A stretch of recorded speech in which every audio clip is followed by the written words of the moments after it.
racism, misogyny, misogynoir, bullying, mismanagement. These are all the charges that have been made against Sentebale, established in 2006. Now, we're not necessarily saying any of that is Harry's fault, but Sophie Chandorka has issued a statement saying listen to this, there are people in this world who behave as though they are above the law and mistreat people and then play the victim card and use the very press they disdain to harm people who have the courage to challenge their conduct.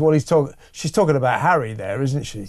And this row apparently, this row apparently centres on the fact that I think it was Dr. Chandorka wanted to move all the fundraising for this organisation to Africa. Currently it's outside of Africa, and Harry and his fellow trustees did not want that. So basically this charity has fallen apart, unravelled, and Harry has had to suddenly sensationally quit.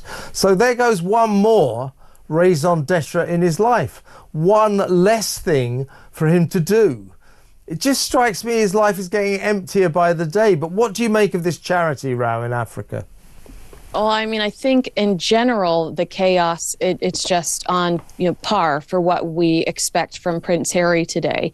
I appreciate the fact that he is showing solidarity with the trustees and his co-founder, but I would want to sit down and understand Dr. Sophie better. To me, common sense says, Harry, you're no longer in the UK. So why would we have an arm of our charity in the UK when you're now in America? Let's focus on, here, which is what Dr. Sophie's saying. But this escalated to the trustees quitting because she filed a report with a higher up charity commission because she wants the charity investigated. Well, I got to say, just sorry to interrupt there, I should have said that.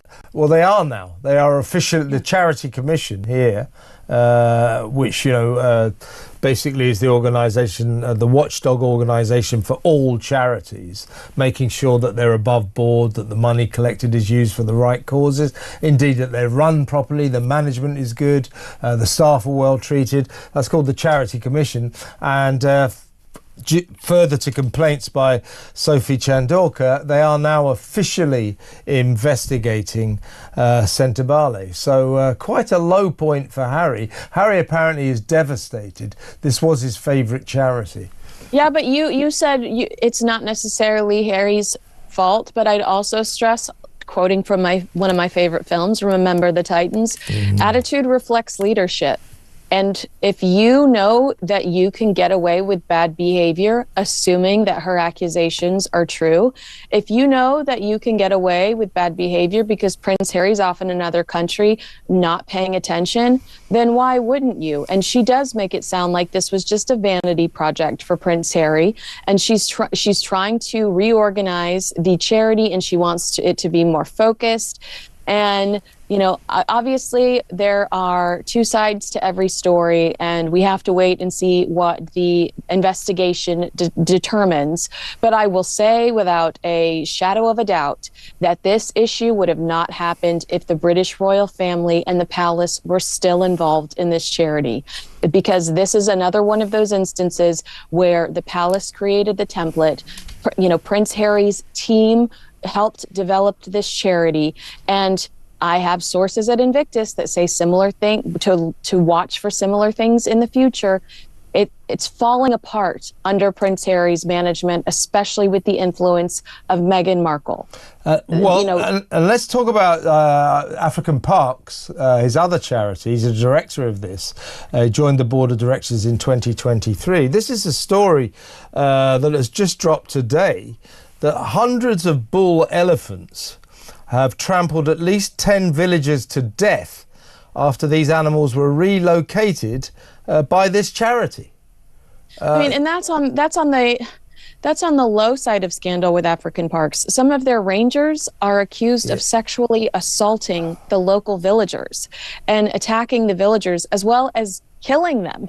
So, I mean, that's on the low end of the scandal when it comes to African parks, which is currently under investigation for deaths and assaults. This, of course, is a brand new story that does not surprise me. But Prince Harry, that 2023 title you mentioned, that was a promotion for him. He's been a part of this charity for quite some time and refuses to answer any questions about some of the investigations happening surrounding it. And when they had an event in New York, the last time Prince Harry was in New York, it was not open to the public. It was not open to the media. They would not allow the media inside because, I mean, and that's super shady to me with everything going on within the African Parks charity. Why would you not welcome the media in and want to be totally transparent with every move going forward while you're under investigation for all of these horrific accusations? I'll tell you, if it wasn't for the Invictus Games, which is great, and we mustn't criticise that, that's a very impressive endeavour by the Prince. But if it wasn't for that, you'd be tempted to say that everything Prince Harry touches when it comes to charity turns to crap. It's not been great lately. And you're right. What is he doing in Los Angeles, California? He works from home. We understand that Meghan and him have desks like across from each other, and they just stare at each other all day barefoot in California.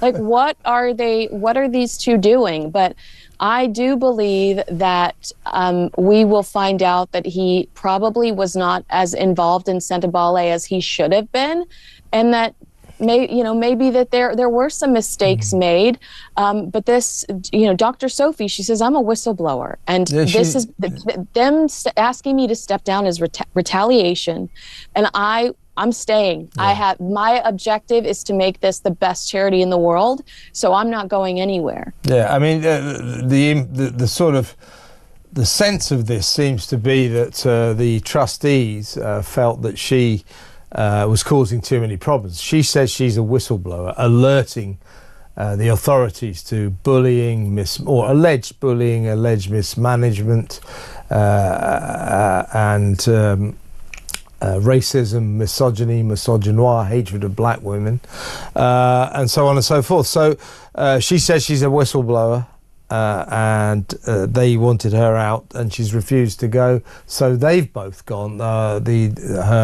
Harry and his fellow prince, the Prince of Lesotho, has left as well. So it's a real mess, isn't it? A hell of a mess.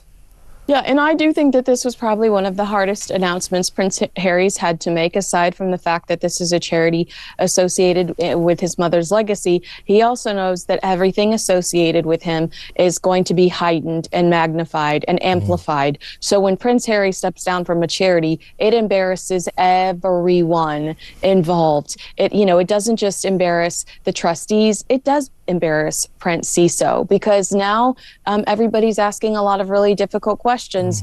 And I just, as you were talking, I thought to myself, wow, that's a name that the Sussexes, or that's a descriptive word that the Sussexes just can't seem to shake. Bully. Yeah, really good point. Always the bullying. She still stands accused of being the bullying boss from hell who reduced her staff to tears, so she'll never get rid of that. But going forward, we will track her eventful life, and it's your birthday tomorrow, isn't it? It is. I'm turning dirty 40. No. Yes. Yeah, I didn't think you were more than 21. God love you. But okay, listen, really, honestly, Kinsey, it's a pleasure working with you, and have a fantastic birthday tomorrow. And we will reconvene on Monday as per. Great to talk to you. Thank you so much for your time. Welcome back to Royal Sussex Squad, where we cut through the noise and set the record straight on Harry and Meghan. If you love fair coverage and unapologetic truth, make sure to hit that subscribe button and show your support with a super thanks. Now, let's dive into the latest smear campaign against Prince Harry, and why the British media just can't stop obsessing over him. So, what's the manufactured controversy this time? The UK press is in a frenzy over Prince Harry stepping down from Sentebale, a charity he co-founded to support vulnerable children in Africa. The media wants you to believe that Harry abandoned the charity, that he mismanaged it, and that, wait for it, he's now somehow responsible for all its troubles. But let's take a step back and analyze what's really happening here. First, the so-called whistleblower, Dr. Sophie Chandauka, has made bold claims about mismanagement and bullying. But who is actually behind this narrative? The same old British media puppets who have made it their mission to discredit Harry at every turn. Notice how whenever Harry makes a move, suddenly a scandal appears out of nowhere. We've seen this playbook before. Let's be real. Harry has dedicated his life to charity work. He built Sentebale with passion, just as he did with Invictus Games, which continues to thrive. But here's the reality. Sentebale faced internal conflicts about restructuring. Dr. Chandauka wanted to relocate fundraising efforts exclusively to Africa, a decision the trustees, including Harry, didn't agree with. When discussions didn't go her way, she ran to the media, playing the victim while pushing an anti-Harry narrative. And then there's African Parks, another organization Harry is deeply involved in. The media is now trying to tie unrelated incidents, like elephants harming villagers or rogue rangers misbehaving, to Harry's leadership. Seriously, let's use some common sense. Harry is one board member, not the CEO, yet the press acts as if he's personally directing these events. It's another desperate attempt to smear his name. We all know the real reason the UK media can't let Harry go. He refused to be their puppet. He walked away from an institution that controlled him and his wife, and they can't handle that. This latest attack on his charity work is just another failed attempt to undermine his reputation. So let's make something clear. Harry is not the villain here. He is a man who has dedicated his life to service, and no amount of media spin can change that. If you're tired of these endless smear campaigns, show your support by subscribing to Royal Sussex Squad. Drop a super thanks to keep this channel thriving and help us keep exposing the truth. Until next time, stay strong, stay informed, and keep standing with Harry and Meghan.